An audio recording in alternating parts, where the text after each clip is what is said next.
Tuhan yang Maha Kasih, kami bersyukur kepadamu karena Engkau telah memberikan kami berbagai anugerah dan pemeliharaan. Berkatilah kami semua agar kami dapat memahami kehendak firman Tuhan, terutama kehendak Tuhan atas gerejamu di dunia. Roh Kudus kiranya menerangi hati dan pikiran kami, sehingga kami memahami pelajaran ini dengan baik. Iman kami dibangun, pengharapan kami tumbuh. Di dalam nama Tuhan Yesus Kristus kami berdoa. Amin.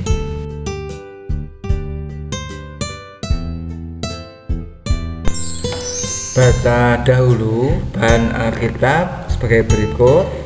Markus 1 ayat 40 sampai 45, Yohanes 4 ayat 4 sampai 30, Matius 21 ayat 12 sampai 13, Matius 7 ayat 3 sampai 5, dan Lukas 22 ayat 39 sampai 43.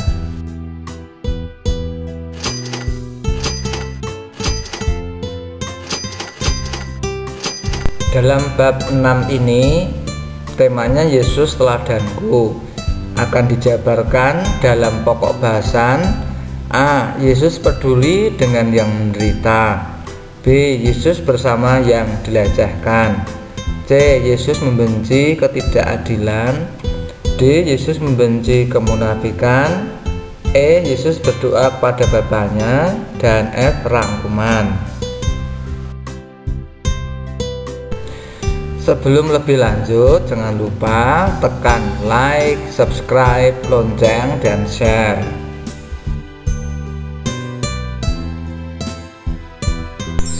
Jonathan Bethke adalah seniman muda yang kontroversial dari Amerika Serikat.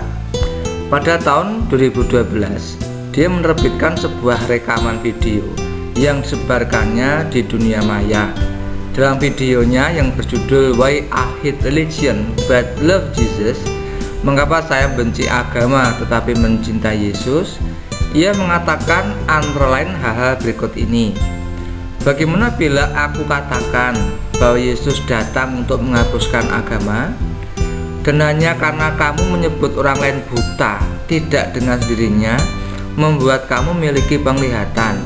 Maksudku, bila agama begitu hebatnya, mengapa agama menimbulkan begitu banyak peperangan? Mengapa agama membuat orang mendirikan gereja-gereja yang besar tetapi gagal memberi makan kepada orang miskin?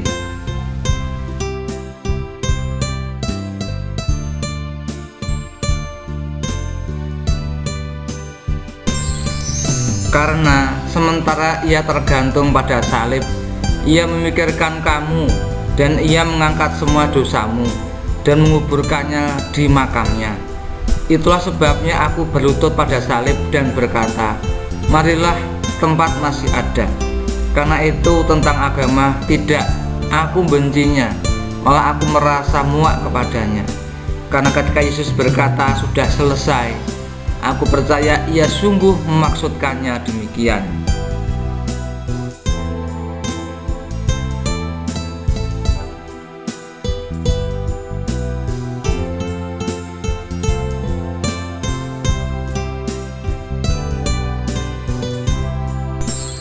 Puisi di atas hanya sebagian saja dari apa yang diungkapkan oleh Bethke. Namun demikian, dari kata-kata Bethke dapat kita lihat gambaran tentang Yesus yang kritis terhadap praktik keagamaan di masanya. Nah, coba diskusikan bersama teman sebangkumu hal apa yang kamu anggap mengejutkan dari puisi Bethke di atas.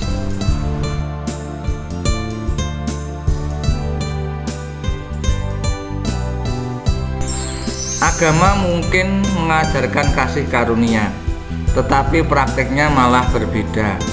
Mereka cenderung mengejek umat Allah. Mereka melakukan itu kepada Yohanes Pembaptis. Mereka tidak bisa memecahkan masalahnya, jadi hanya menutupinya, tanpa menyadari bahwa agama jadi seperti menyemprotkan parfum pada peti mayat. Dan ketika ia dibunuh, ia berseru, "Bapa, ampunilah mereka, karena mereka tidak tahu apa yang mereka perbuat."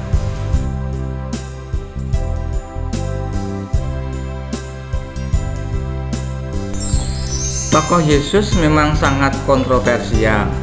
Di masa hidupnya di dunia, Yesus seringkali berbenturan dengan para pemimpin agama dan tokoh-tokoh yang merasa dirinya sebagai para penjaga Taurat, seperti orang-orang Farisi, dan para penjaga bait suci, seperti orang-orang Saduki. Yesus berbenturan dengan para pemimpin agama itu, misalnya ketika ia menyembuhkan orang yang sakit pada hari Sabat, menerima orang-orang yang tersingkirkan oleh masyarakatnya, serta orang-orang asing seperti orang Samaria.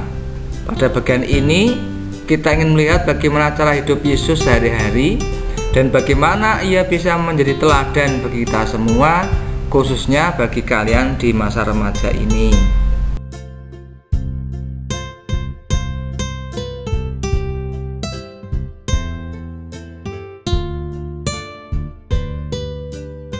Pada bagian ini kita akan bahas Yesus peduli kepada yang menderita, berisi tentang Yesus menyembuhkan orang yang sakit kusta, diambil dari Injil Markus pasal 1 ayat 40 sampai dengan 45.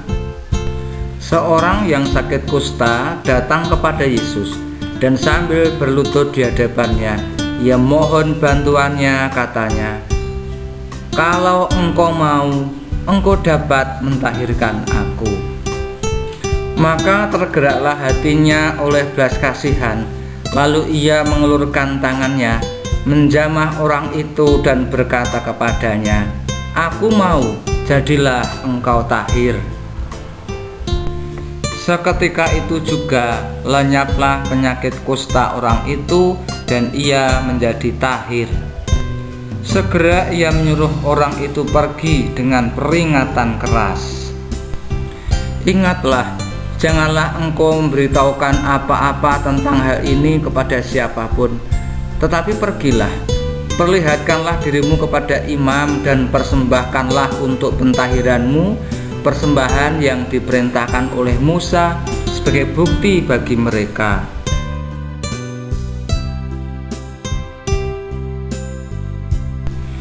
Tetapi orang itu pergi memberitakan peristiwa itu dan menyebarkannya kemana-mana, sehingga Yesus tidak dapat lagi terang-terangan masuk ke dalam kota.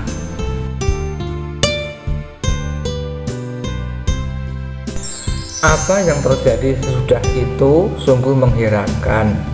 Tuhan Yesus melarang orang itu menceritakan kesembuhannya kepada siapapun. Ia hanya diperintahkan menghadap kepada imam untuk menunjukkan bahwa ia sudah sembuh, dan dengan demikian boleh diizinkan kembali hidup di tengah-tengah keluarganya. Yesus berkata, "Ingatlah, janganlah engkau memberitahukan apa-apa tentang hal ini kepada siapapun, tetapi pergilah, perlihatkanlah dirimu pada imam dan persembahkanlah untuk pentahiranmu persembahan yang diperintahkan oleh Musa sebagai bukti bagi mereka." Mengapa Tuhan Yesus melarang orang itu menceritakan pengalamannya kepada orang banyak? Diskusikan hasil jawabanmu.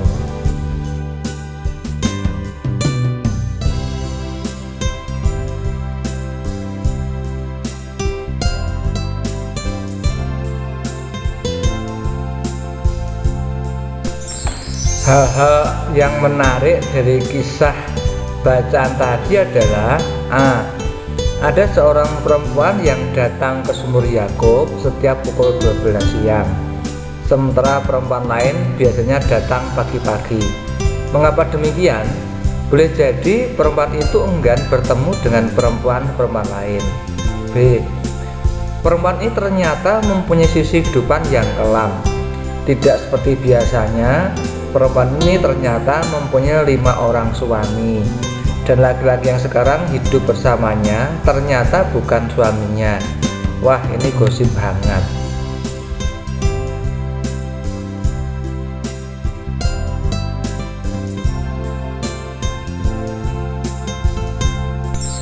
Pada bagian ini kita akan bahas Yesus dekat dengan mereka yang diajarkan.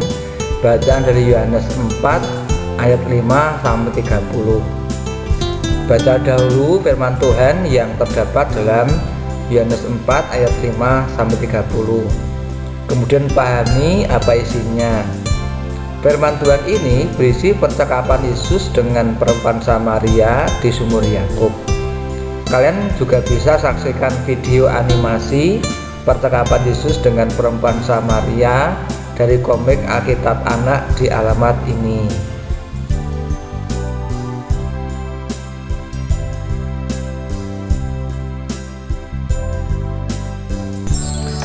C. Apabila perempuan-perempuan berkumpul di tempat umum seperti di sumur Yakub, biasanya mereka akan membawa dan menceritakan gosip-gosip terbaru yang akan membuat orang lain ingin mendengarnya. Apabila perempuan tadi datang pagi-pagi dan berjumpa dengan perempuan-perempuan lain yang berkumpul di sumur untuk mengambil air, bukan mustahil gosip tentang kehidupannya akan diceritakan berulang-ulang dan membuat telinganya menjadi panas. Perempuan-perempuan lain pasti menyingkir bila melihat ia datang. B. Yesus mengetahui sisi kelam kehidupan perempuan itu, namun ia tidak menghakiminya. Ia tidak menjauhkan diri dari perempuan itu.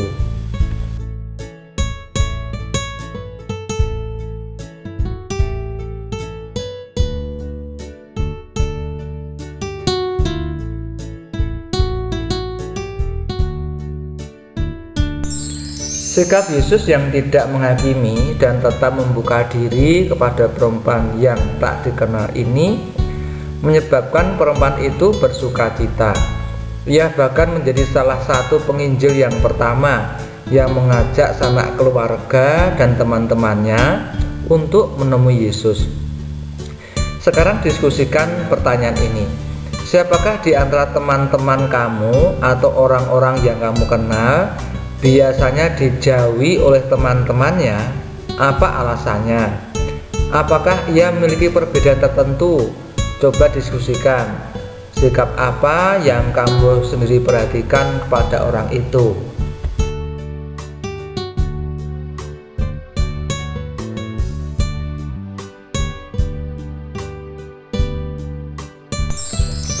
Setiap orang membutuhkan teman, sahabat, dan orang yang bersedia menerima apapun keadaannya. Namun demikian, seringkali orang tidak menyadari hal itu. Seringkali orang merasa puas kalau dapat mengejek teman atau menyebutnya dengan nama-nama julukan yang dianggapnya lucu. Mereka tidak sadar kalau hal tersebut menyakitkan bagi korbannya.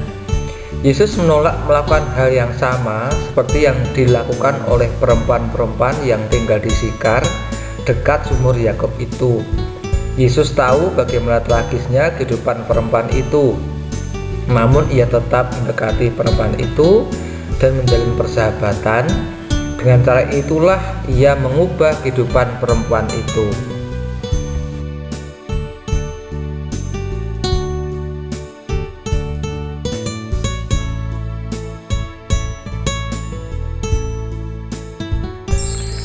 Apa yang sering terjadi atas orang yang dijauhi atau diejek oleh lingkungannya? Dalam bahasa Inggris ada istilah yang digunakan untuk praktik mengejek orang lain yang membuat orang itu resah dan bahkan tertekan, yaitu bullying. Di banyak sekolah di negara maju ada aturan yang melarang praktek bullying seperti ini dan sanksinya sangat berat. Kamu bisa mencari di internet tentang video bullying, misalnya dari halaman ini.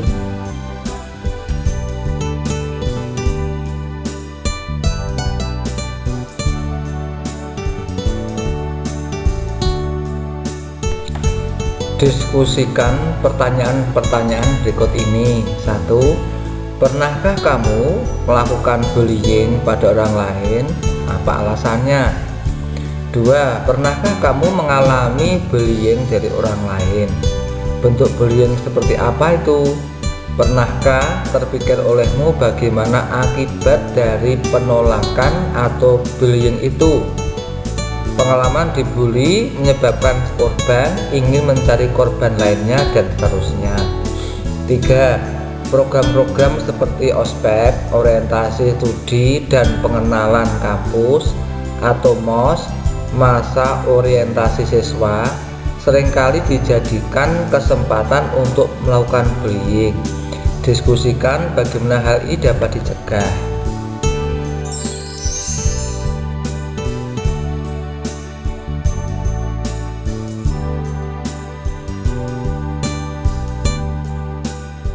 Demikian dahulu pembahasan materi kali ini. Kita akan lanjutkan materi pada video berikutnya. Sebagai penutup, mari kita tutup dengan doa. Kita ucapkan doa Bapa kami bersama-sama. Bapa kami yang di surga, dikuduskanlah namamu, datanglah kerajaanmu, jadilah kehendak-mu di bumi seperti di surga. Berikanlah kami pada hari ini makanan kami yang secukupnya, dan ampunilah kami akan kesalahan kami, seperti kami juga mengampuni orang yang bersalah kepada kami. Dan janganlah membawa kami dalam pencobaan, tetapi lepaskanlah kami daripada yang jahat. Karena Engkau-lah yang mempunyai kerajaan dan kuasa dan kemuliaan sampai selama-lamanya.